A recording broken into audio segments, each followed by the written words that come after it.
The woman had just returned home when she discovered her father, the governor, hanging from the door beam.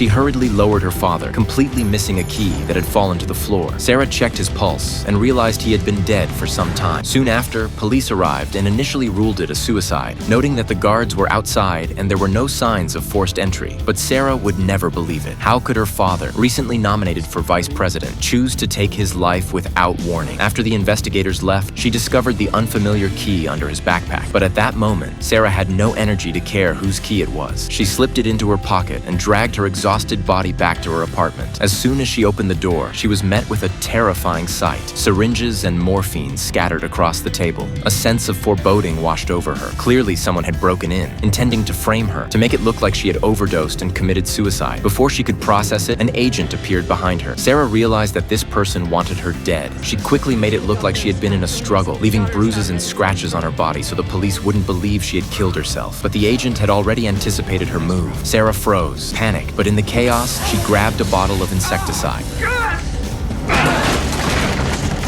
Taking advantage of the moment, Sarah hurriedly escaped and found a public phone booth, frantically calling her father's colleagues for help. However, while she waited in the corner, a woman with a similar build and hair color arrived to use the phone. And shockingly, this woman was mistaken for Sarah and shot in the street.